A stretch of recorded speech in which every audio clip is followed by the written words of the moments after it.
All right, my friends, welcome to episode 360 nice of Prof and Dev Play Games. I am Larry, the professor. Over there is Anthony, the dev. How you doing, man? Doing fine. Had to take a Excellent. drink after that one. Should have taken a drink before it. Before I forget, my daughter wanted me to tell everybody that she likes Pokemon Go because there are lots of Pokemon to find. So, I just mean, want- at the core thing of Pokemon as a franchise, that's a true statement. Yep. Pokemon, they've refined it. They've got what the kids want, and they just want to find lots of different kinds of Pokemon. She said that Exactly. she's tired of finding Bunnelbees. She would like to find different ones. So anyway, they're Time to go someplace else. Yeah, I guess is it location based? Like if you I actually have no clue how that works now. Yeah.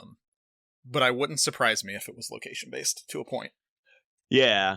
So we're still having fun with that. We'll talk about that later. This week, though, we are talking about some not great news. Talking about all the layoffs that have been happening in the gaming industry, and then we'll talk later about games we've been playing. Mhm. But a lot of news about these companies with CEOs that make like $50 million a year and making $198 billion in revenue, laying off workers. Yep. That's my perspective. That's my take. I'll just lay it out there. What is it? Through all tech right now, there's been 120,000 layoffs. Yeah, with Google and everything all. Google, Meta, Amazon, Microsoft. Riot laid some off. I think it's like 50, 46 people. But yeah, there's a couple of these other companies that have like laid people off in the shadow of Microsoft's 10,000. They're just like, I mean, I'll be honest, 45, 46 from Riot would never spark a story. Like that's likely less than 1% of their total. Yeah. Total population of that company, workforce. So it doesn't. I feel like they're kind of sliding it in there, but also, people would be like, "Yep, there's layoffs." That happens in game industry from time to time. But there's just been a lot of them, which is interesting though, because even after all these layoffs, the head counts at these companies, barring Twitter, because that's just a shit show. The other ones, their headcounts are still higher than they were pre-pandemic. Interesting. They hired so many people during the pandemic. Well, yeah. I mean, the demand was huge, right? Demand was huge for things that they had lots of... Clearly, all these companies had big bets that they wanted to make. Yeah. And they're like, look at all this demand that's happening now during the pandemic. That didn't really pan out. No, especially, it's not artificial because the pandemic is real, but that situation was bound to end at some point. They just thought it might not end as roughly as it did or go back. I don't know. Yeah. Exactly, but clearly they hired a lot of people. I was shocked at how many people. When I started seeing the statistics on these companies and how much they had hired during the pandemic. My God.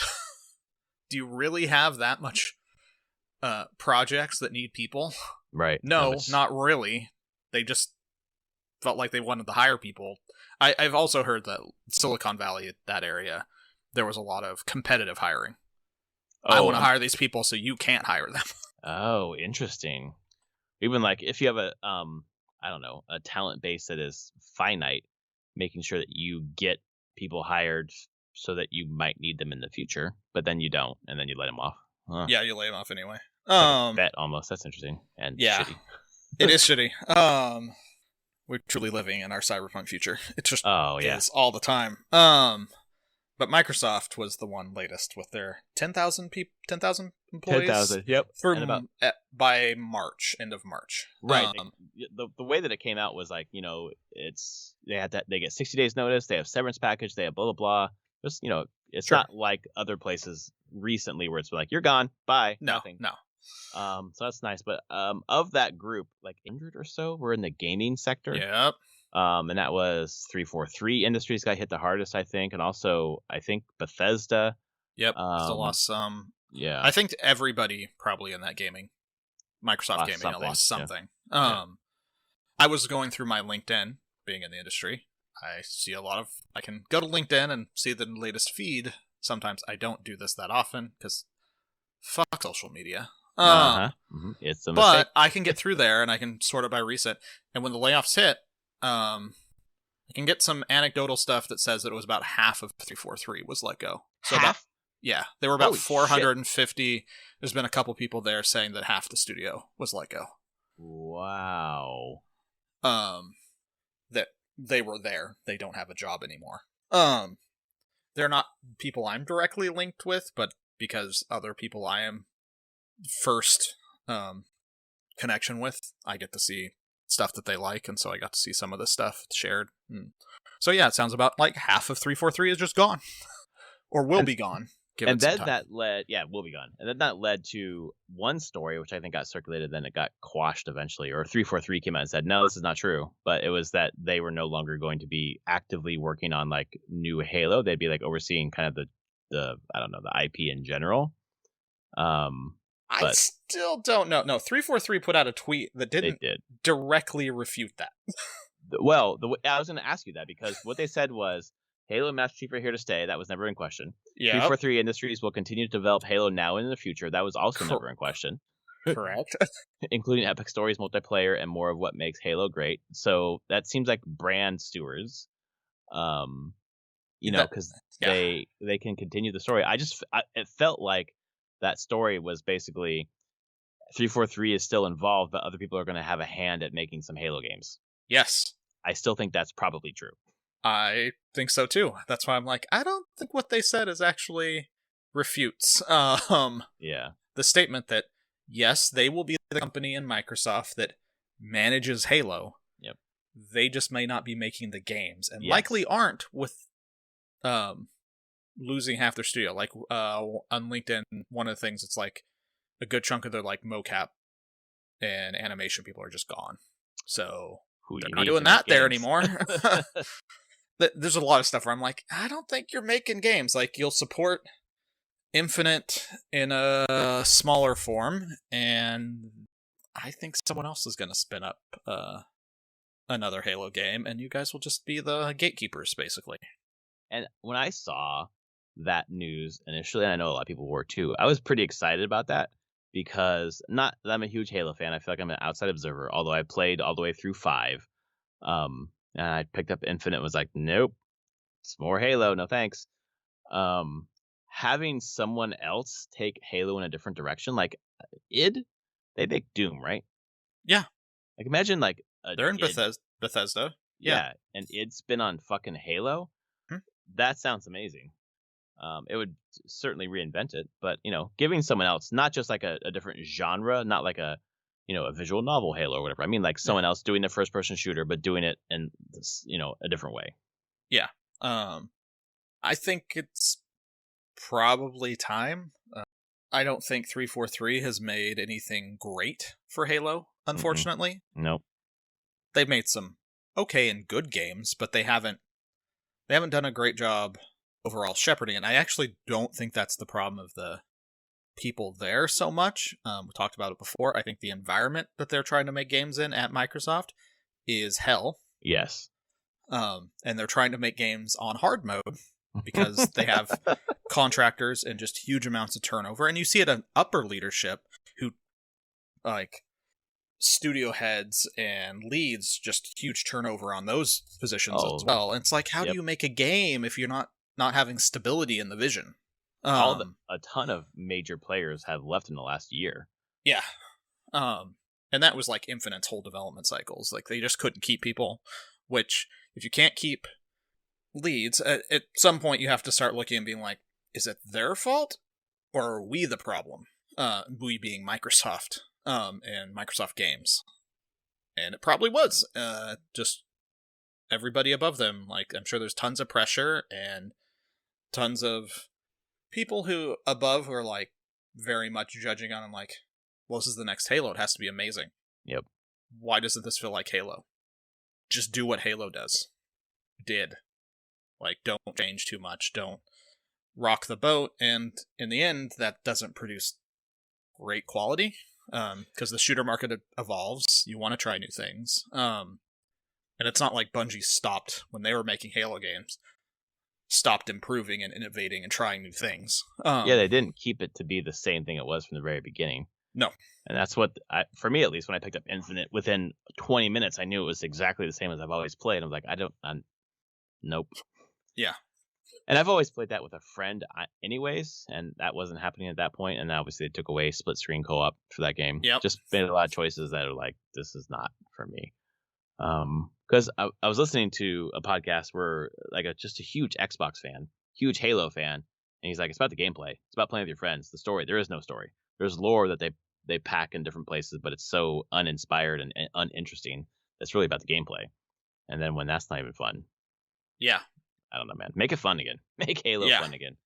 I'm looking at here. Who do they have? They have through Bethesda. Yeah, they have id and Arcane as FPS studios. Oh, Yeah. Machine Games as well. No, that's Wolfenstein. Machine Games. Yeah, maybe that's that'd be Wolfenstein. They could be. Yeah. So they have some opportunities there. It does look like, Bethesda got hit some with reported cuts at Starfield. No, Starfield developer. right. Probably not Starfield. That'd be a little rough. Yeah. Like we're in the home stretch and you're losing people. But also on the Coalition as well. Oh, right. That was the other. That's right. Yeah. They haven't played anything out yet. But it also sounds like the entire Microsoft HoloLens and AR and VR teams all got cut. Like Microsoft is just bowing out of that whole AR VR space. After Which isn't HoloLens. Yeah. They put that on a big stage and then nothing never happened. Yeah, because it's hard. And the tech's not really there yet, and there's not really a huge market for it right now. Yeah. I will say, like, Meta killed a bunch of stuff on VR. I actually think VR is going into a pretty tight space again. It's just not. It's not blowing up. People are adopting at a slow rate, but it's not blowing up. So all these companies and investors that were really like betting on it, are now out. Like the time's up. Like it needed to be huge, and it wasn't. It's bigger than it was in the past, but it's not sustaining full companies. And then you have places like Meta who are just fucking it up to begin with. Well, Meta's fucking it up, and then you've got on the PSVR side, like obviously it was the best selling of that generation basically, and they're coming out with PSVR 2, which is hella expensive, and I know it's not expensive considering what the tech is, but you have to buy a PS5, and it's still putting together still cheaper than a gaming computer plus a VR rig or whatever, but it's expensive. The launch window lineup is not anything really new besides Call of the Mountain. It's not enticing. Like I dabbled in VR, PSVR. I bought PSVR.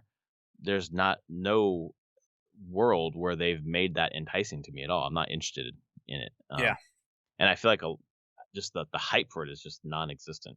Yeah, because it just didn't materialize. Yeah, like I think there is a market for it. It's just not as big as people. Yep. Thought it would keep growing and growing, but it's just not there. At the moment, it could get better, but I always remember a story. It was like when the original Oculus stuff was coming out and had it, and man, me and some other people were just so excited about it. We're having so much good time. And this woman at PopCap, she was like, "It's cool, but I'm never just gonna come home and put on a VR headset to play games. Like, it's gonna fuck up my hair. It's gonna like if I'm gonna go back out, I'm like." And that's why I was like, that's actually a pretty true statement. Like, there's friction to putting on that headset and what it does. Like, I wear glasses, so no headset that I've ever put on is actually that comfortable. And I'm not just gonna go get a contact prescription just to do VR.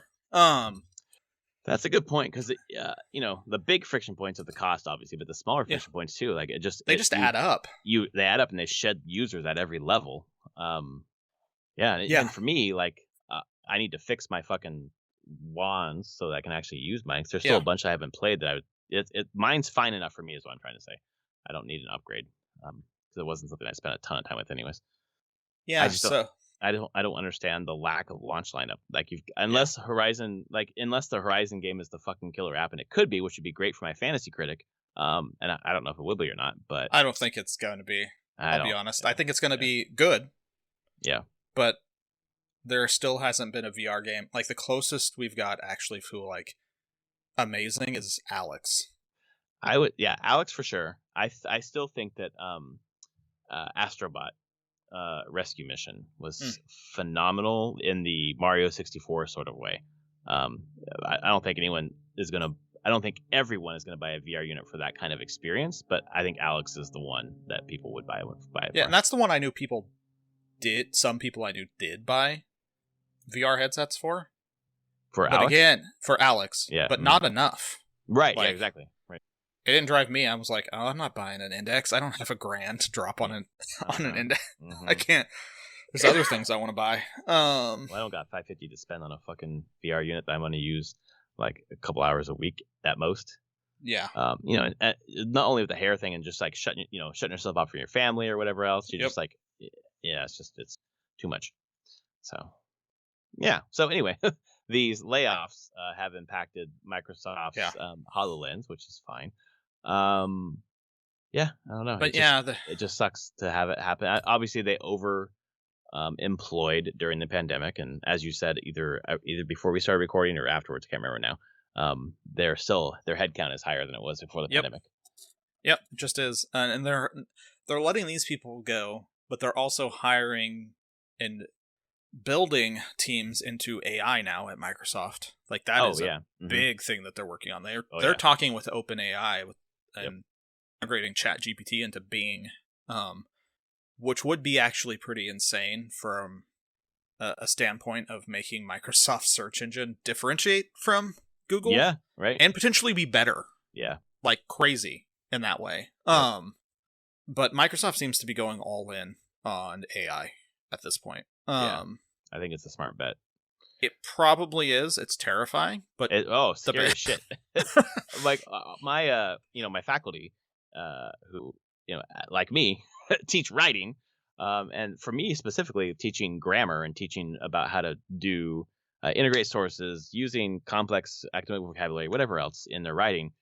Like ChatGPT gives you a great first start. Yeah. Like it's not. Don't turn that shit in, but use that as a first draft. Fuck. And then what? Like we have to have stuff in our syllabi about using AI stuff, but then how are you gonna catch it? Like the only successful way that I've caught that kind of stuff is when people paid ghostwriters and stuff, where I was like, you don't know these words. Call in my office. I know the words. Give me a sentence with that word. Tell me what that word means. Oh, it's my tutor gave it to me. Okay, what that one? This one, that one, this one, that one. Don't know any of them. I'm like, okay, I know you didn't write it because you can't explain it to me. Yeah. But otherwise, if you don't do that, dig in that way, like it's hard to tell because you can't like copy and paste it into the turn it in kind of systems that find plagiarism. Because it didn't exist until ChatGPT made it. Yeah. It's so interesting on that. I don't even know, like, on that standpoint of, like, writing things. Like, honestly, I had thought of it. Like, one of the scariest things when starting to write or having a new creative idea is a blank page. Absolutely. It's the worst thing. And it's just like, this can give you the starting point. Yep. So you can get rid of that blank page. And once you have not the blank page, you can just start running with it. But the thing that terrifies me about it is I went ChatGPT at one point and I was like, how confidently wrong it can be. Yeah. It was really funny because I wanted like the probability of a certain dice roll thing. I think it was like rolling 3 dice. What is the chance that two of the 3 dice, any two, have the same value of a d6? And boy, did it confidently get wrong that probability. That's funny that you said it because it was really funny. I was like, that is wrong. Like. There was I was doing something with ChatGPT about grammar. I want to see if I could explain a grammar point, and it confidently told me what a comma splice was, and it was completely fucking wrong. Yeah. And I was trying to be like, "Yo, do you know this is wrong? This is wrong. This part, your explanation of this is wrong." And it wrote back and said, "Thanks for teaching me. I'm trying to learn. Here's what I think a comma splice is now," and it got it right. And I was like, "Oh, okay." Yeah, that's right, the thing about confidence. If you don't know. And you look at it, you're like, oh, that's what they said. It must be right. Nah, it was very wrong. It can be wrong. I was surprised I got a general probability thing wrong. It's like you're kind of going the right way, but that's not how it works. So that's what actually is scary. It's like you're gonna get people that are like, no, that's right, because that thing told me. It's like that's not right. Yep. Don't do that. Don't use that information in your life. Yep. I did want to do a little aside here now that we're moving. Layoffs done-ish. We're talking about like VR selling. No, what is selling really well? Astroneer. Yeah? We're 34th bestseller on Steam right now. Wow. Is there a sale? It's a sale. It's 50% okay. off. Oh, okay. We never gone less than 50%.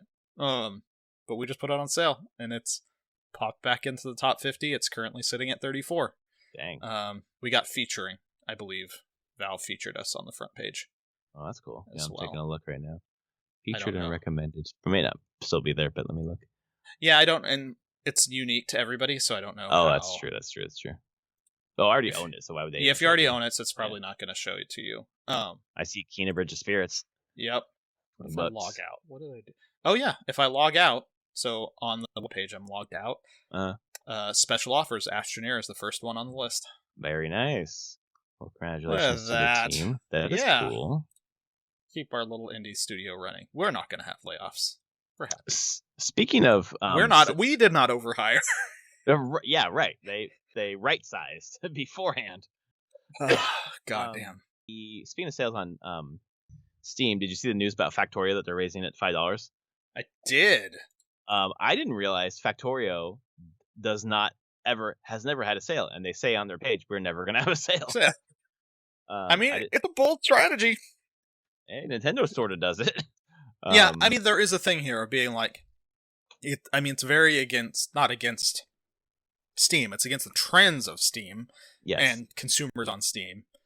But there is something to say that, like, this is the value of our product. You pay that. You want it, you pay the value. We are not negotiating with you. We're not trying to make...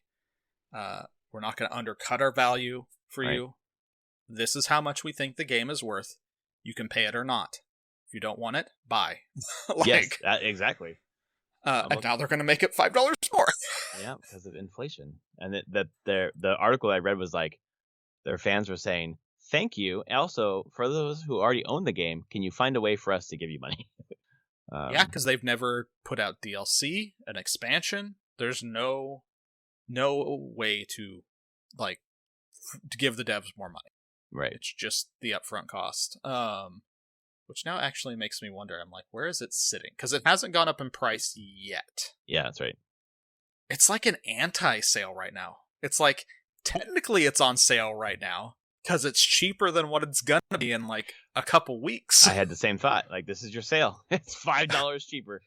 I was like, maybe I should finally pick that up. I was like, why? I have so many games I don't play. What am I doing? Don't do that. Yeah. I've never... It's not my kind of game. In the top 50 now. Yeah. Selling, and I'm sure. I bet people are picking it up right now if they'd never picked it up before. For that reason, it's going up. Yep. So they're basically benefiting from a sale without having a sale.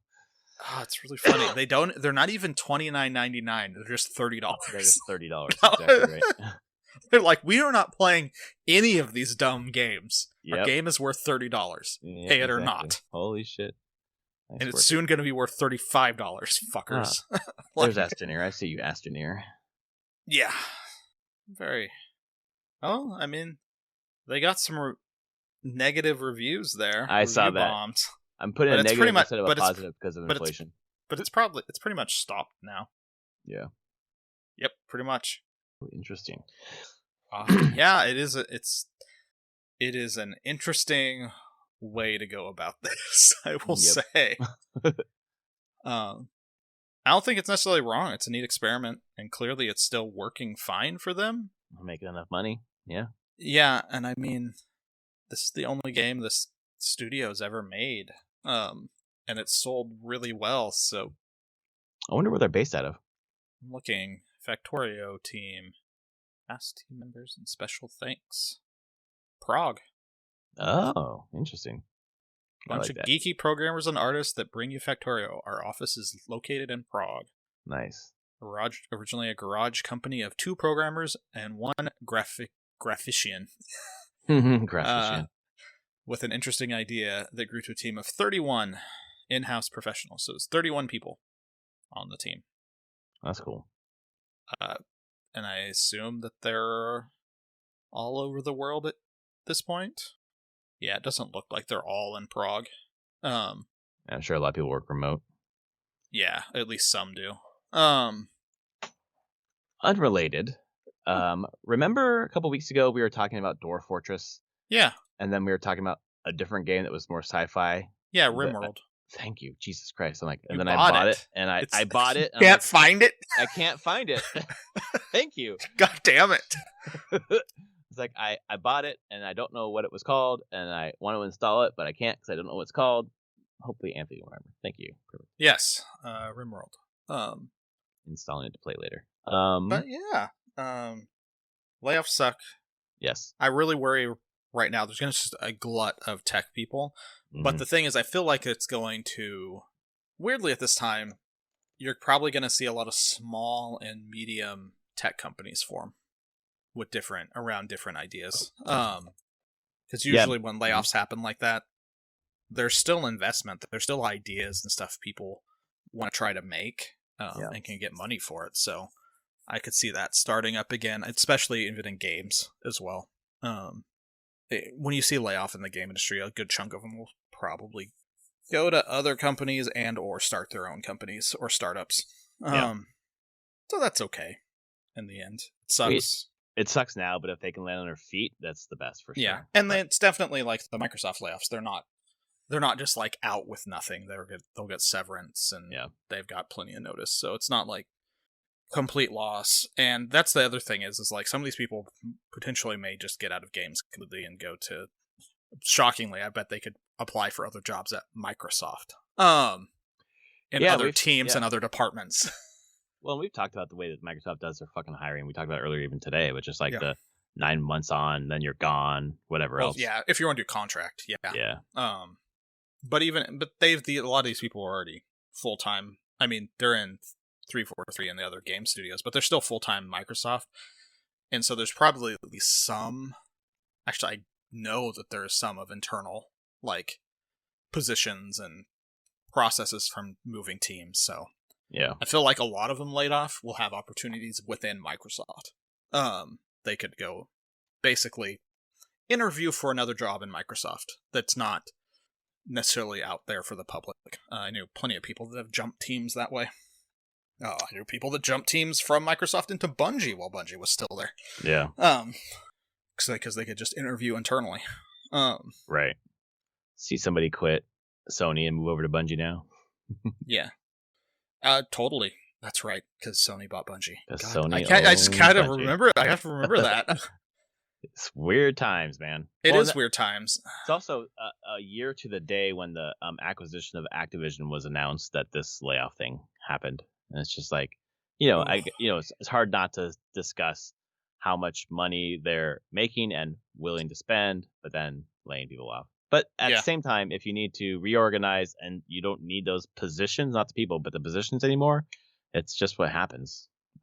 Yeah, it's hard to say it. I'm like, it's where I feel bad. I'm like, I more feel bad at the ill planning of the past couple years. Absolutely. Not at a business being like, okay, looking at their whole business as a whole and being like, well, this is a failing segment of the business. We don't need to do this anymore. We don't want to do this. Yep. Like, that's okay. Like, for businesses to stay healthy, they have to do that. They have to constantly be evaluating what they're good at. Big companies like this tend to fail at doing it early. Right. They will over extend and over commit to things that they probably shouldn't have. Yep. Microsoft is very good at doing that. All the big tech companies are great at that. They're like, we're going to do a thing. If we're going to do a thing, we're going to do it big. We're going to hire a lot of people. We're going to go all in. It's like, are you sure? Are you really sure you want to do this? I mean, I feel like we've been seeing that since the 90s. Some of it was like hubris, right? Like we're just not too big to fail, but maybe. But it's not even a fail. It's just like, well, why can't we do it? Why can't this be successful? Of course it's going to be successful. Like, it's just not thinking in practicality. And I mean, I've dealt with people who do believe in the thing of being like, if you believe something could have a potential for failure, you've already failed. Like, you have to just be all in on it being successful. But you can't do like a SWOT analysis if you think that wow. Yeah. I've had people say that. I'm like, I believe you. I believe you. I would probably rather not do that. I'd rather have like Me having a contingency plan or multiple contingency plans is not me saying the first thing is going to fail. It is just me covering my ass. Wow. It's almost But like there are that. some people that get really offended by that mindset. They like, if you're not, that's that business mindset. If you're not fully committed to the thing you're doing, if you're thinking of ways out, then you're not committed to this being successful. I can almost understand it when you're like, when you've committed to the thing and you're like, we're gonna spend 2 years doing this thing, and like 1 year in, you're like, what's the exit ramp? Yeah. Like, I can see that a little bit, but not like at the beginning. You have to be thinking. I would say you have to be thinking. Maybe not. You should be thinking, and you should be have your clear metrics set up on what success would be, and things you could adjust if necessary if you're not meeting those. Yes, exactly. But you should have that beforehand. Yes. Right? You have your off ramps beforehand. You're like, get to that point. You get to whatever pivot point. You're like, this is the thing that I was worried about. Maybe I should. Yes. On. Yeah. We have a plan for this. We're taking that. Yep. We talked about this ahead of time, so we're all good. No, you're not committed to it. No, that's what we said we weren't going to be if we got to this point. Yeah. Well. Tech is weird. I'll say that. Yeah. Most things are weird, right? Yeah. What is also weird, I guess, at this point, what we've been playing. Nice transition. You earned the right to talk first. Okay. Boy, I have a lot of things competing for my time. Yeah. So this week, Midnight Suns for like most of the beginning of the week. Nice. Like, just plowing through that. I have no clue where I am compared to like end of the game story. Mm-hmm. I want to say that I'm past halfway. Don't know. But generally having a blast with the game. Still just great. I got Wolverine in the game. Nice. Okay. And their depiction of Wolverine is amazing. Really? I love the characterization. It's like spot on. And the voice is amazing. Oh, damn. God, I love it. So I'm like, not all of the characters have landed where I've been like, oh, that's a great version of that character. Nah. Logan, incredible. Like, this is not, it's comic book Logan, kind of animated, X-Men animated Logan kind of feel, like, just the right level of Logan. And then I think I looked the voice actor, Steve Bloom did the voice. Oh, Steve Bloom is the name that sounds familiar to me. He's a big voice actor. He's been in a bunch of stuff. Okay. That's probably why then. Yeah, he's friends with all those big voice actors, you know. Critical Role. And he was his big first, like, well-known roles. He was Spike Spiegel on the dub of Cowboy Bebop. He was in Star Wars Rebels. Oh, this is the thing. I'm like, I feel like he might have been Wolverine in other projects. He has been Wolverine in other Marvel animated things. Okay. But he knows that character. He's just in tons of stuff. Yeah. Has a very deep, rough voice. It's perfect. God, he's so good in this role. I love it so much. That's very cool. Yeah. So, yeah, I have him, which has been a lot of fun. But I felt like all my cards are upgraded. My decks are really well made. Like, all of it just comes together. As the game goes on, I feels like all the systems really come together a lot better and, like, mesh. And I'm like, okay, this is a cool game. It's long. It's huge. It's a lot of game. I don't know if it needed to be as long as it is. Yeah, it's like 60 hours. Yeah. But it's good.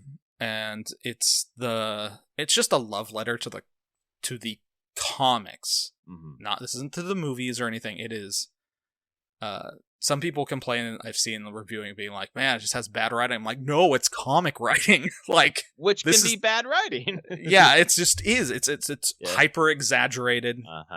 It just is. I'm like, this is not your movie comics MCU characters. This is comics characters. Yep. And it works if you enjoy the comics for what they are. Like, so yeah, hyper exaggerated reactions and storylines. I did realize I was like playing it and I was like, man, one like that got me to look at the voice actors more. What I was like, I guarantee you I feel like I know the voice actor from Magic. It sounds really familiar. It's Laura Bailey. For Magic? Yeah. Really? Yep. Oh, She's doing shit. doing a Russian accent. Oh, man, I did not notice that. Yep. It's Laura Bailey. And For then me, I was it's like, harder to pin her than it is Matt Mercer. sure. We'll get to that, I'm sure. Yeah. I mean, he's in this game too. I'm just not playing as his character. I'd be hearing him constantly. Yeah, I chose the female. So did I. Too. Yeah. But my God, like the number of like voice actors, like big name voice actors in this game is huge. Like Yeah.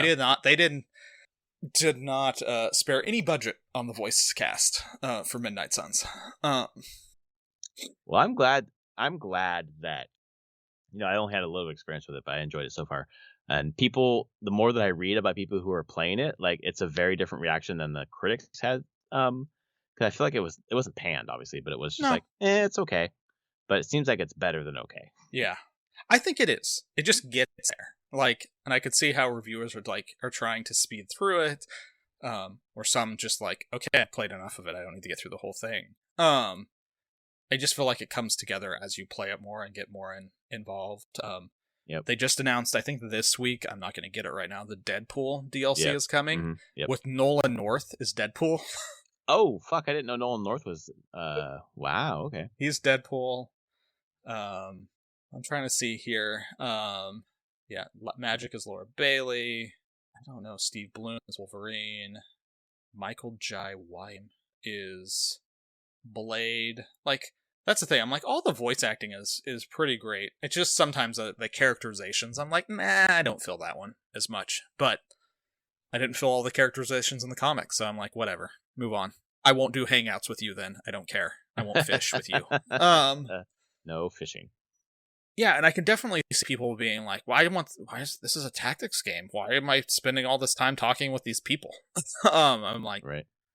Because you like the comics and you like these characters. You want to know more about them. Yeah, exactly. This is the game. Like, that's why it's a love letter to these characters in the comics. And it's just like, you like them and you like these, want to feel like you're in part of this world. So. Makes sense to me. I don't know. I'm looking forward to getting back to it. It's very silly, and it's fine though. Like, there's nothing wrong with it. And I want to get back to it too, because wow, that was a lot of things. And then, let's see, the 20th. There's a lot of things that happened on the 20th. Mm-hmm. So, I'm still playing Final Fantasy XIV some, not a ton, but the big thing is they had the patch, and I did the whole thing I've talked about through the patch. They increased the number of housing wards on all the servers. So there's property where you can get a house. And you have to enter the lottery. And you find out if you get a house on the 20th of last week, on Friday. I got a house. Oh. So I now have my own little house in Nice. in the mist on Lim Salamanca. It overlooks the ocean. Nice Riviera place. So I'm in the real end game of Final Fantasy XIV now, which is decorating your house and your yard. And it's not cheap. Yeah. And you gotta collect this shit. Right. So I have a nice list of things that I want and how I have to go about getting it, or how much money I need to get to buy it. Because buying the house bankrupted me, like in real life. Excellent. Perfect. This is true to life. True to life. Are you paying a mortgage, or you have to no, pay it all straight up? Just pay it straight up. I think I got a small plot. I think I had to pay about 3.5 million gil. Wow. And I had 3.8 million gil saved up. So if you won the lottery and didn't have enough money, you'd be out of it. You couldn't buy it. Yeah, if you didn't win, basically you have to claim it in a certain time period. I can't remember what the period's like. The lottery comes up. If you're picked, you have a week to claim it, I believe, and then you have a month to actually build the house on it, which is the plot costs 3 million. My house costs 500,000. So if you don't build a house on it, do they take the plot away? You have a month. You have 1 month. Jesus. Okay.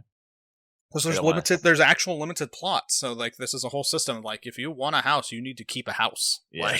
Right.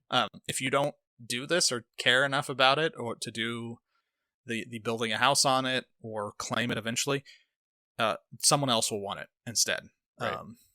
And the thing is like, and it's, you can bid, so to keep it down, you can put bids on multiple houses. You have to give all the money up front, though, for the bid. So you need to have all of that. And if you win and don't, if you win and don't claim it, you lose half your deposit. So it's not worth doing that. But yeah, they've tried to make it so that it does not incentivize people to just bid a ton on a lot of plots, hoping to hit one. It's like there's a little bit of risk there. Right. But I have it, and now I'm like, well, I guess I'm playing Final Fantasy 14 more because I want my house. Right. I like my house. I got my house. I am committed to this MMO. I have property. You have a time reason to fucking spend time in that game. Yeah, I have my house, and it's fine. I think the only thing, I don't know what happens if my subscription lapses, if my house goes away. I haven't read about that, so I need to keep track of that if I make sure I don't drop my house. But so that's a thing that happened Friday morning. Logged in at 7 a.m., saw that I won. Yes, got it. Very cool. Very excited. I have shown it to my family many times. Look at my house. And they're like, stop showing me your house. Actually, my kids are like, that's really neat. What are you going to put in it? And they're just like, and then my wife's like, I was thinking more about your wife. Pat. That's cool. Although she still asks me, she's like, how's the house going? Oh my God. Got anything? I'm like, oh yeah, so I got this tree now, and like. Does she then turn to you and say, well, there's stuff around our house you can do too? No. I got a teleportation crystal in front now, so I can instantly teleport back to my house now. Oh, very cool. For very cheap. I'm living the Final Fantasy 14 dream at this point. I guess. Yeah, it's crazy. I'm still waiting to hear about one game you played this week. I played this game. I played Final Fantasy 14 because I'm there, so I've decided to level Red Mage, which was at 50. So it's the last category I don't have a level 90 yet, which is magical DPS. No, I was saying I'm still waiting to hear about another game you played. Oh, another game. Because I'm very excited about the other one. I see. I see. Final Fantasy 14 is great. I want to know about Fire Emblem. Oh, I see. Yes, that other game that I played on Friday, because it released. I actually think it did release at 9 for us, because I think it was midnight Eastern. Because I read a thing that talked about Nintendo releases regionally at midnight. Yep. But North America region, they go off for East Coast time. Oh. It's not. So it's not like. Okay. Yeah, I could have probably played it Thursday night if I wanted to. I didn't know. I didn't check. I just kind of went to sleep. But yeah, Friday I played Fire Emblem, and holy crap, is it anime? Oh my god, it has like a pop song opening. Oh shit. Okay. Like voice, I'm just like, what the hell? This is a lot. This is not Three Houses. This is not even close. It's not trying to be that game. I think that's a cool move for them to do something different. Yeah, I mean, it feels like they've done that pretty consistently with the Fire Emblem games. Except all the 3DS ones were roughly similar. Yeah, Awakening and Fates. This is coming back to the Awakening and Fates kind of gameplay. Yeah. It seems like. Or approach, I should say. Yeah, and where I didn't play a lot of Awakening, I borrowed it from someone and played a few missions in Awakening, but never dove that deep into it. So the thing is, correct me if I don't know if this is true or not. In Awakening, did you have like a base you walked around in? No. It was just menu based, correct? That's not true. That's not true. There was a place where you could put like statues and things. So it wasn't just meant. You could walk around it, but you would build things in it through a menu. Okay, but you wouldn't like interact with people in it. No. Okay. You would talk to people, like you would do social stuff, but very bare bones in my view. Okay. Compared to fucking Three Houses. Yeah, Three Houses is huge, and this is I think a pull back from Three Houses, but still keeps the fact that like the Somnial, your home base, is a place you walk around in. Yeah. And people are in it, and you talk to them in there. And you get like in Awakening, you like got items when you talk to people. That's why you talk to people. They had something to say, and then you got items. You do not get items here. You talk to them to raise the Alir, the main character, if you use the canonical name. You talk to the people to raise your support with them. Okay. And that's how you do your support conversations. You gift them things to raise their support. You have gifts that you can give. But you find there's like little sparklies on the ground. You pick up items like oranges and apples and nuts and shiny pebbles and other weird crap that's on the ground. Horse manure, that's the thing you can pick up. It's Neat. Great. Yeah, you can gift it to people. Why? I don't know. I'm sure I'm going to find someone that wants it. Oh my god. Okay. But so it still has a feel a little bit of the Three Houses thing where you're actually like walking around the space and interacting with people and things. It's just not as grand as Three Houses with like the number of people you interact with, the size of the home base. The other walking around thing is you have a mission, and usually when you finish a mission, it doesn't send you back to Somniel. You stay in the mission area in third person, and you walk around the mission map in a third person view, and you talk to people in the towns or your people that were in the in battle with you, and you talk like before you can exit. I don't think you have to, but that's where you can like find things to pick up in the mission maps and everything. But you're in the same view and the same fidelity that you would be in your home base. Huh. I was like, when I realized, I'm like, wait, this is the map that I just played, but I'm at like my normal third person camera and character running around this place. Was very interesting. I feel like there was what was the remake on the 3DS of the older game, Echoes? Fire Emblem Echoes? I think Echoes might be. Didn't they do some sort of perspective shift there as well? I don't know. I didn't play that one. Yeah, I bought it and I did not play it, so I don't know. Yes, that is the remake. I don't know if that's the same idea, but yeah, it's just like, oh yeah, when a battle's done, you don't immediately go back to the Somniel. You can spend time in the area you just were talking with people and getting items and things like that. I will say now, like, I'm in chapter 6, I believe, and I did like one side thing. Only one the whole time. Yeah, I've only done one side. I've done 6 whatever battles to get to chapter 6. Usually one battle per chapter. And then there's like this other... I just got introduced to it and I just finished it, was like the side thing of being like, hey, these will pop up sometime. It's worth doing them because you'll get cool things. It's actually most likely how you're going to get a lot of side characters. Okay. That's like a way to recruit them, and they're like, I don't remember what they're called, but they're like a little bit more challenging missions. So there's that. Like, the thing I feel like this game is, it's just, I'm like, okay, this is Fire Emblem Tactics is the main thing here. And yes. It's good. It's good tactical gameplay. Excellent. Perfect. That fits. You got the weapon triangle back. Lots of stuff with like spaces on the map give you things, like trees give you avoidance, being on towers give you avoidance and heal you, and there's just other terrain features. So where you're moving units matters. The weapon triangles matter. And then character progression seems deep. There's a lot of customizability. Like, I assume eventually I'll be able to, you can change jobs with people eventually.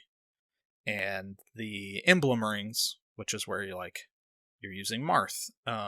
Right. And a bunch of other characters that I don't know. Lynn. I don't have from Fire Emblem Heroes. There you go.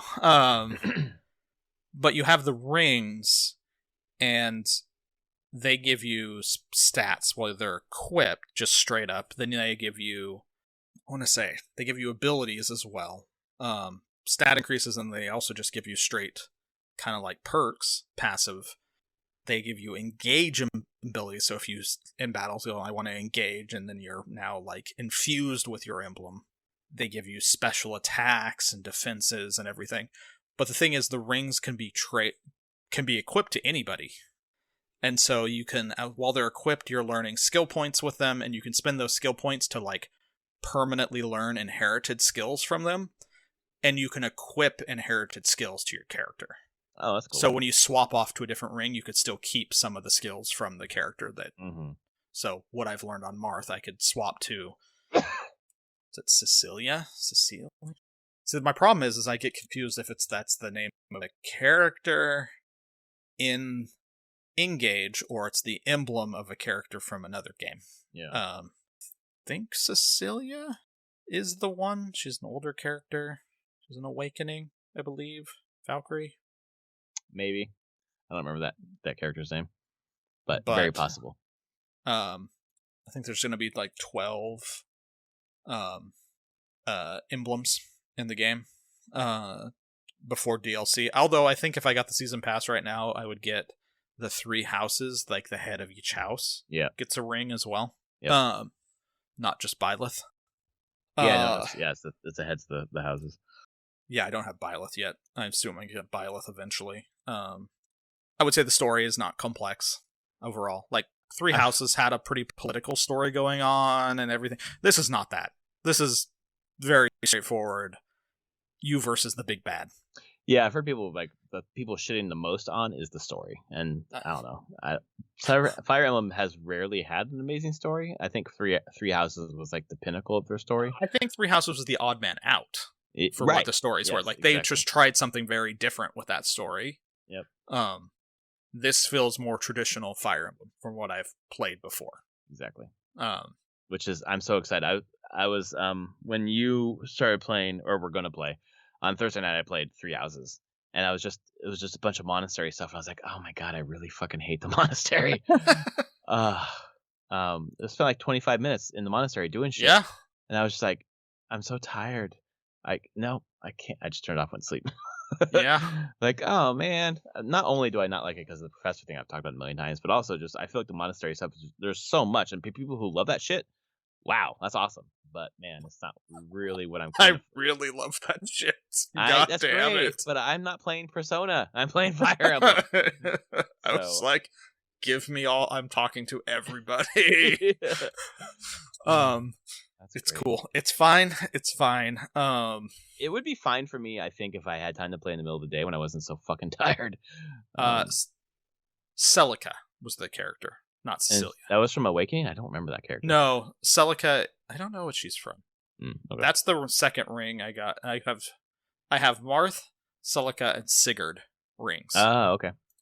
Celica is one of the 2 protagonists from Fire Emblem Gaiden and its remake, Fire Emblem Echoes, Shadows of Valencia. Got it. So that's she's the remake protagonist from there. Okay. And then Sigurd, which I should know Sigurd. Maybe? I know that I've heard of Sigurd. I've heard Sigurd. I wouldn't be surprised if that's from like Fire Emblem Heroes, where I'm like, oh yeah, Sigurd. I think that's probably from Awakening, Sigurd, but I could be fucking wrong. I know that name though, but maybe it's Heroes. I know it from. Fuck, we were so into Heroes for a while. Jesus. Yeah. I mean, this is maybe when like I enjoyed Heroes. Yeah. I don't know why I stopped. Yeah. Yeah, Lyn. I'll eventually get Lyn. Mm-hmm. Corrin is one. Corrin is from Fates, I believe. Yeah, from Fates. Yeah. There's a new amiibo for Corrin as well. There is? Yeah. At least I've seen it coming through on... Headed over to Amazon real fast. I think it's new. Or there's it's a second player fighter. There's now two of them. And I think one is the male version and one's the female. Oh, yeah, that makes sense. Oh, yeah, female Corrin amiibo and male. Holy fuck. $75? Yeah. That's because these came out a while ago, I guess. And yeah, probably. God, those look good, though. And yeah, I just unlocked the thing where you can scan amiibos. So. Oh, yeah. Because it's a Nintendo game on Switch. So, yes. I want you to use those Does amiibo. It make me want to be like, do I want amiibos? Yes. Oh, yeah. Was a Tiki amiibo. I didn't know Tiki had a fucking amiibo. Yep. What? Tiki's... When the fuck did that happen? I don't know. Must have been for one of the Fire Emblem games. I stopped paying attention to buying amiibo, and probably for good reason. Yeah. Interesting. But I have my Byleth. I scanned my Byleth, and they gave me like some more. I wouldn't say special things by 3 houses related things yet, but it gave me specific cosmetic tickets that the other random amiibo did not give me. So I will see if scanning Byleth each day gives me cool things. Yeah. My daughter loves scanning amiibo when we're playing a game that you can do that in. Jesus fucking Christ, the aftermarket for fucking amiibo is nuts. It really is. Holy shit. It makes you want to buy. Wow, fucking Joker is $145? Really? Jesus Christ, man. It's sitting here right in front of me. I was going to say, you can fucking sell that for some fucking money. Jesus. I can't believe it. I don't want to sell it. I like my Joker. Yeah, exactly. We play with our amiibo all the time. They've been great friends throughout the pandemic. But it makes me want to get amiibo fucking cards. Just scan them. Yeah. For the game part. These were complete and total Chinese. Someone making like just little cards. That's what I got for a bunch of the Monster Hunter ones. Oh, nice. And it was just like a stack of just RFID cards. Yep. I love the way that the as statues or collectors items, like I probably have like fucking 50 amiibo, and they're great. But I haven't bought. I don't need any more. I haven't bought new ones since like King K. Rool came out. Yeah. So none of the DLC ones that I buy. Whatever, doesn't matter. Anything else you played this week? No, those are the 3 things vying for my time. Yeah, time, man. Fuck. And then Saturday was totally me being like, I'll totally play some Fire Emblem Engage, and I just play Final Fantasy 14. But see, there's just a lot fighting for my time. I'm like, I have plenty to play at the moment. Plus, like other media shows, like fucking. That's true. We'll get Vox to the last. Machina. If we want to talk about last, I haven't even touched Vox Machina. I watched The Last of Us Part 1. The first episode. For that first 90 episode. Minutes. Yeah. Good. Yeah. Okay.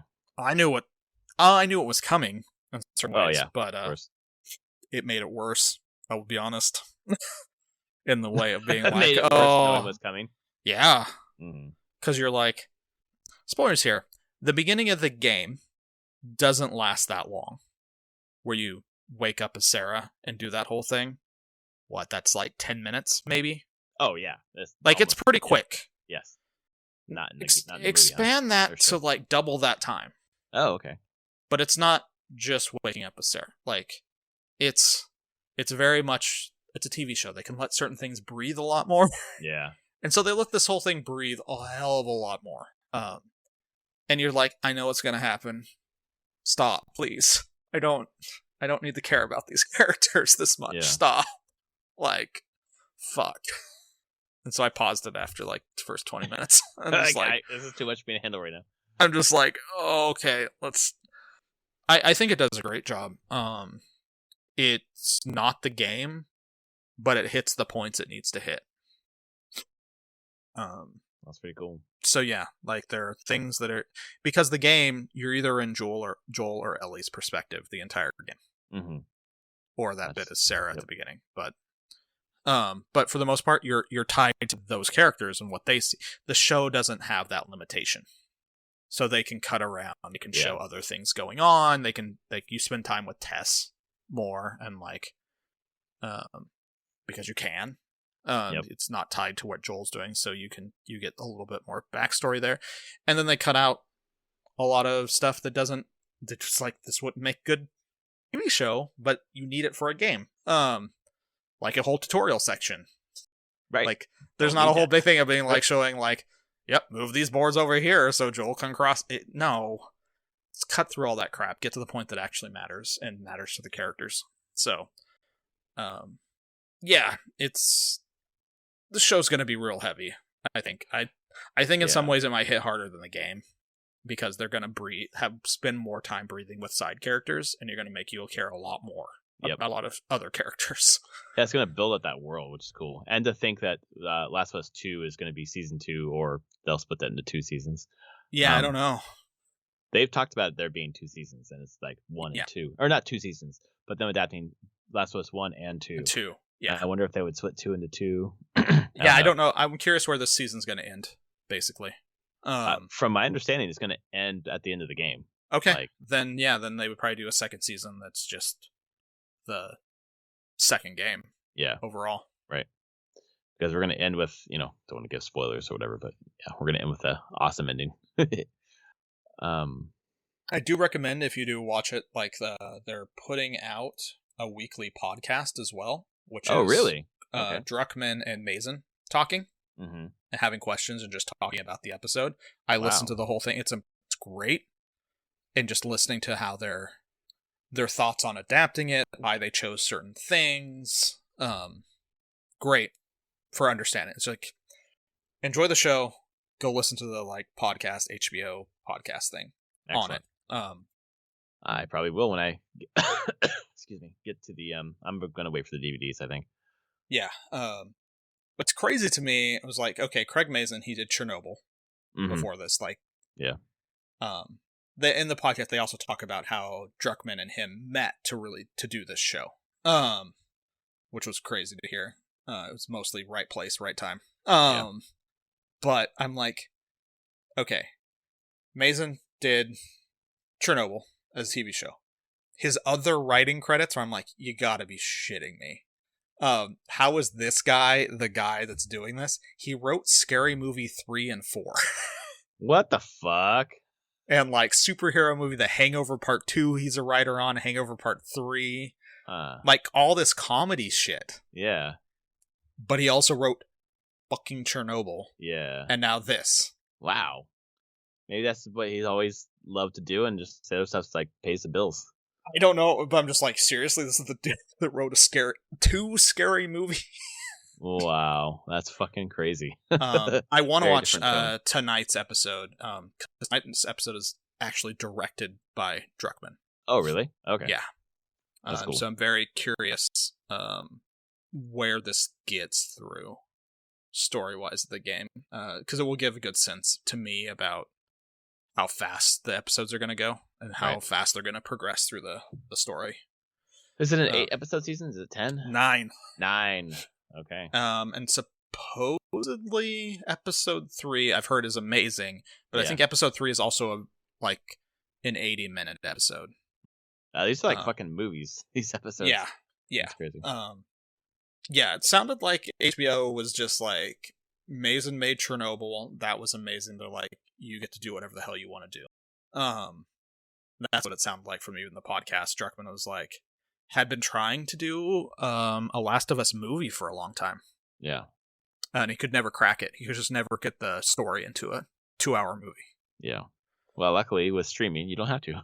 And he just couldn't do it, and the rights reverted back to Naughty Dog, and they had a lunch. Mazin and him had lunch, and he's like, yeah.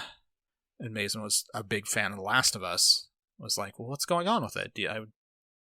He's lamenting about how the movie is I think it would be better as a show. And he's like, well, HBO was asked what my next show was going to be. It's I thought, do you want to do Last of Us? Druckmann's how does he make that happen? It's well, we walk across the street, and I go tell them this is the show we're going to do. Oh my god, that's amazing. And he just went to the meeting, and and Druckmann said he didn't say a thing, and Mazin was just this is... Druckmann didn't pitch this to the HBO execs. He was in the room, Mazin did all the pitching, and he's Mazin hit every story point perfectly. Wow. And the execs were this is what we're waiting for. We're waiting for to see something that would fire you up, that you would be excited about. Okay, this is your next show. Go. Wow. Let's make this happen. It's just what? Well, and it's the biggest thing for them since, Game of Thrones, really. Yeah. Or even Boardwalk Empire, I guess. It's the last time they had a new IP that was this big. Pedro Pascal and Bella Ramsey are great in it. It's real good. It's real good. Awesome. I'm looking forward to watching it eventually. Hopefully I'll be able to hold out and not subscribe to HBO because I just don't need another subscription. Sure. But, I'll be looking forward to that when I can watch it. Speaking of media we're watching, I don't know how you feel or if you've watched this or whatever. I always heard that it wasn't great, but I think I was making that up, or I'm wrong, or I don't know what, but I started watching Mythic Quest on Apple TV. I didn't watch it. I didn't hear that it was necessarily bad, but because it's about like making games, right? Yeah. Yeah, that's usually why I'm like, nah, it's fine. Exactly. Yeah, I don't think that you would like it, perhaps, but I really, really like it. And watched 4 episodes, and then tonight, my wife I was gonna watch something, and she was gonna read a book, and then I started watching it, and she's like, "What is that about?" And I told her, and she's like, "Let me watch that with you." And episode 5 is like completely different than everything else so far. It's like a backstory of someone, I guess, that I don't know yet.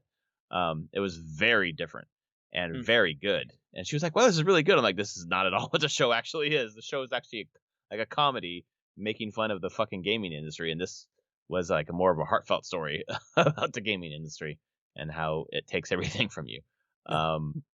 And it's just it's really good. And I was just like, "Oh, I guess I shouldn't have prejudged this." So I've 5 episodes into Mythic Quest, and really enjoying it.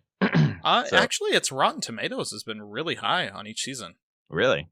Yeah, 90% Whoa. on first, 100% on second season with 32 reviews, and 94 on third season. Oh shit!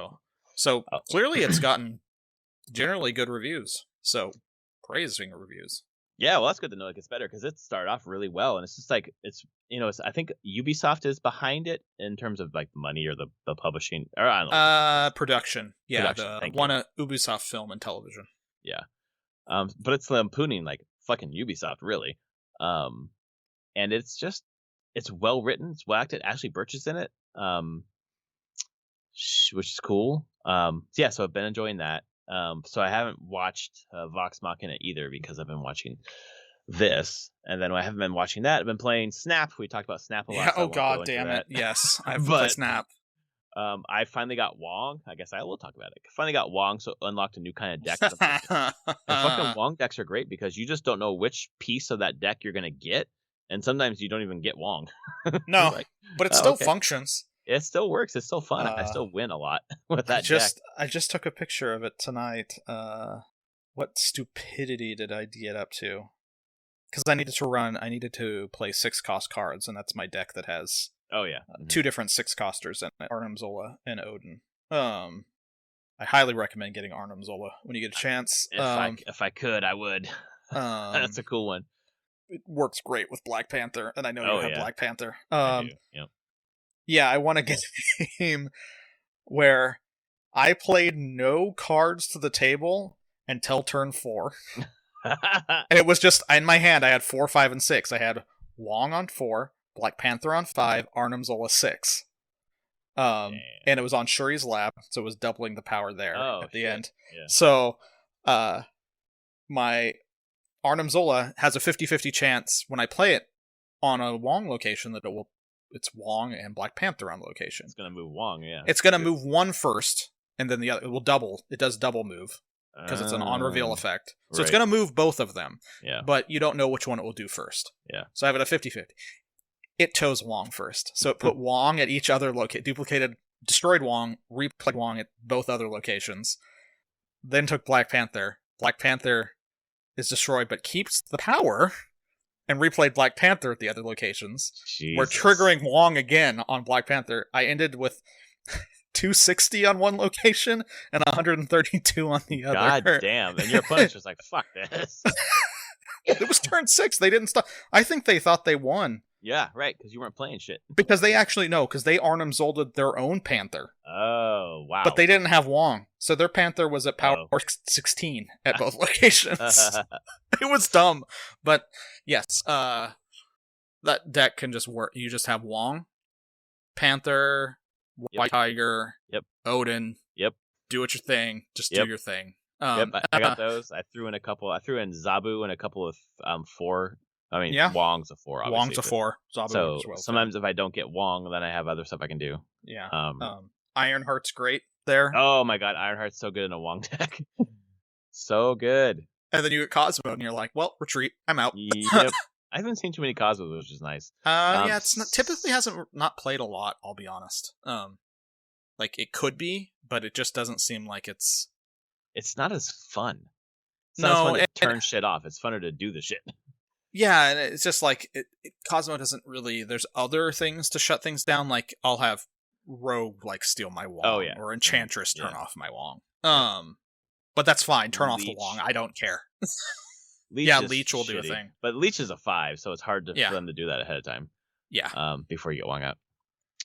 And then fucking I turned on, you'd already seen it, I guess, but I turned on Snap yesterday and I saw that there was a fucking $5 bundle with like more credits and gold than you would pay Normally, $5 to get. It was like, well, that's great. And then it had fucking Jubilee variant, which looked really cool for Chinese New Year. So I was like, well, fuck yeah, that's an easy sell. So I wonder if they will make more money off of this bundle or off one of those fucking I think they're testing it. Yeah. Honestly, since pre-holiday when they started doing all the different bundles, and they've been all wildly different, like gold, value price, and like what you get and what you don't, the whole thing.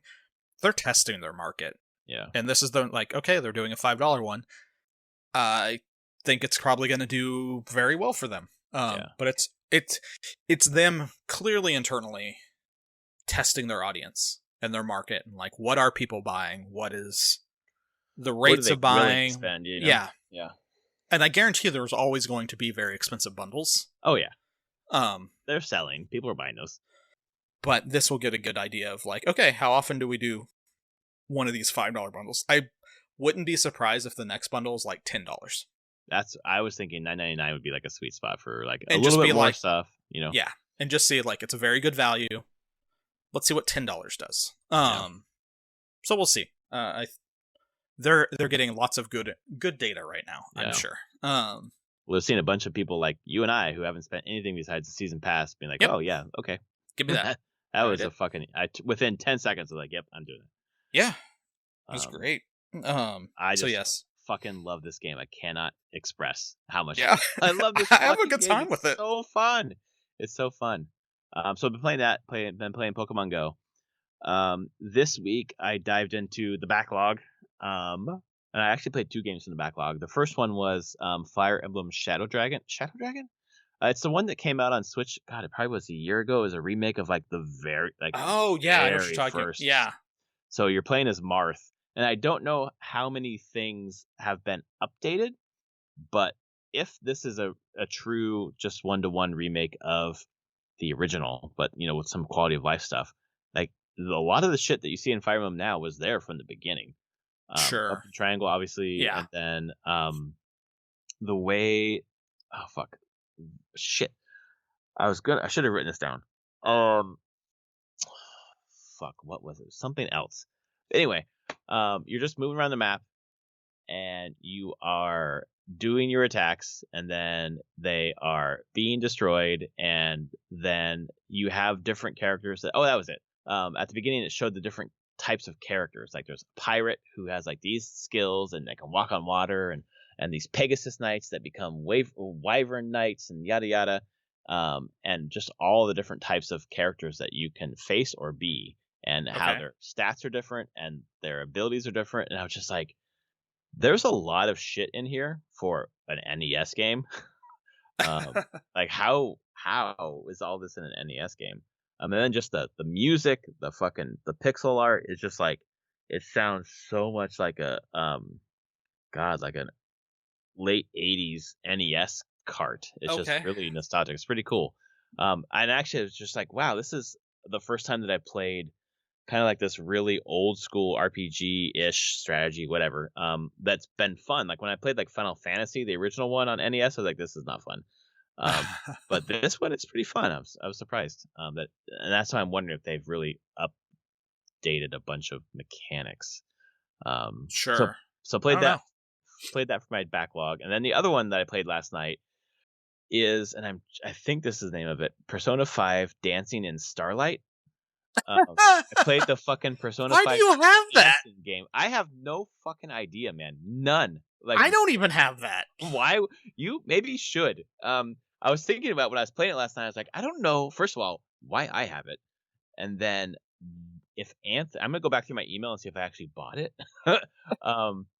But there's so much story in this game. Oh, I know. I've heard. Oh my god. It was like I turned it on. It's again, I'm playing late at night and I'm just so tired. Any game that has reading in it, like I can't play at night because I fall asleep. But I was like, I gotta stay awake. I want to do 45 minutes of this game. And it was like 25 minutes of talking, of story, and I was like, this would be really cool if I'd fucking finished Persona 5. But then it got to Yusuke, I was like, that's Matt Mercer. That Yep. sounds so much like Matt Mercer. So then it's just a whole bunch of exposition, a whole bunch of story why you're gonna fucking dance, and then you just dance to Persona games. And the way that it works is, you have two sides of the screen, and each side of the screen is like, there's an upper, middle, and a lower. And the upper on the right side is like triangle, middle is circle, lower is X, and on the left side is the D-pad. It's up, left, and right. And then you've got to hit the icons when they hit your thing, kind of like any sort of rhythm game. Mm-hmm. But then it has different types of things you have to hit, like hold and hit, or tap and hit, and like hit with two different sides of the controller at the same time. And it's a fucking mindfuck to get your head around it. And the puzzle is, I kept hitting the wrong buttons a lot because I was trying to hit like the shoulder buttons for the top buttons, and I was just like, get your fucking head in the game, man.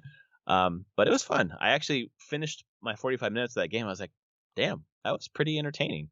I don't know what this fucking story is about, but this is cool. So I need to go back and figure out if I bought that game or not. So that's that and Fire Emblem were my backlog. Nice. Games. And the rest of the week, I talked about Fire Emblem earlier. I don't think I played anything else. I've been so tired. I've been going to sleep like at 10 o'clock. Wow. Like that's so early for me. I'm just like, I cannot stay awake. So right now it's 10:14 p.m. and I'm still awake. And you're like, I won't be awake for long. I won't. I was like, I'll play a game after this podcast. Like, no, I won't. Sleep. Let's see here. Persona 5 Dancing by Starlight. I want to see if I have it in my email box. But yeah, it was pretty good. I don't know. Where did you get it? That's what I want to know too. Dancing by, I think Dancing by Starlight. Yeah. Dancing in Starlight. Oh, in Starlight. Thank you. Like, why would I buy that game when I haven't even? Was it on PlayStation? It was on PlayStation. Yeah. I don't know if it was like a PS5 game. Yeah. Was it a PS Plus? Was it given out? Trying to find. You know what? I should go on to my computer, not my phone, because I can search better. Because now I don't own it. How the hell do you? Why would you own this? That's the yep. That's why I'm playing this backlog, so I can play games that I've owned forever for some fucking reason. Let's see here. Dancing and Star. I am so confused. Lots of things I do. PlayStation, thank you for your purchase on the 15th of December, 2020. Fortnite. Yeah. Persona 5, Dancing in Starlight, full game. I paid $9.89 for it. I mean, that was like... I bought it. You bought it whenever it was like... I mean, it's normally a $30 game, so you got it for...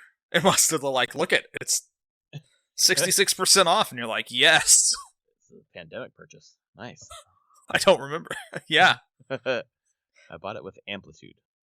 So yeah, anyway, I'm having a good time going through my backlog. I guess so. That game's always been on my list of ones I should try at some point. I'd probably enjoy it. I think you would for the story. The rhythm part, if you like that kind of stuff, it's fun. I thought it was fun. I thought it was simple enough to get and then hard enough to master. Kind of one of those things that was like, oh, I could see myself wanting to like do better at this. I did not delete it, so off my hard drive. So I kept it. So I'm like, I'd probably come back to this. I just don't know when. Yeah, I like the music. So if it's dude, music from the game, it is. Yep. Yeah, and then you get like this. That. Oh, you get this fever rush or fever attack, or whatever, if you do well enough. I think well enough because in addition to the fucking buttons, when there's certain rings that come out to the edge of the screen, you have to flick your sticks to get those rings. And one of them's like fever dance or whatever. And then when I got a high enough meter on that, fucking Ryuji came out and started doing some fucking breakdancing. Nice. Shit. I was like, this is so... I don't know how this fits into the story. This is so bizarre. Right now, on sale until February 1st, is Persona 3 Dancing in Moonlight, which was the first dancing game that Persona did. Is that on... What is that on? PlayStation. I'm looking at it right now. Persona 3 Dancing in Moonlight. And then Persona 5 Dancing in Starlight. And I don't think 4 had one. Really? I thought they all had one. That's interesting.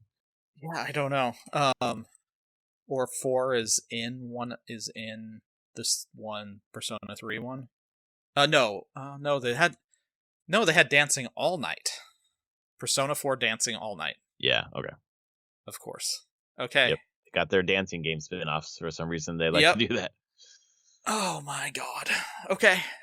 Well, it might be worth it to watch YouTube for the story, I guess, if you're not gonna play it. But I have it. I played it, and I would recommend it from the little that I played of it. So there you go. Cool. Wow. Didn't expect that, huh? Wait, no. But this whole fucking year, man, is gonna be like, I played this game and that game, and you're like, where the fuck? What are these things? Well, no. I want it to be more of the thing of being like, why do you own that? I do like rhythm games. So sure, but I don't know. I've made lots of questionable choices in my life, and that might be one of them. Cool. Well, yeah, I think that's it. That was it. Yeah, that was another nice long podcast. We're making up for the Giant Bomb being. That was also another set of layoffs. As Giant Bomb. It was. Yeah. Sucks, man. Yeah.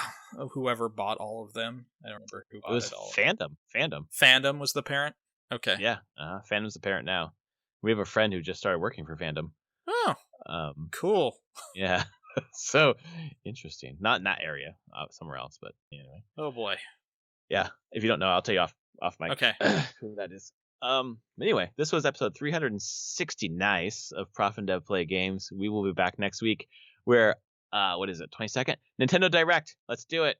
Come on, Nintendo. It's time. Don't let us down. Although you probably will. Yeah. All right. We'll see you next week, folks.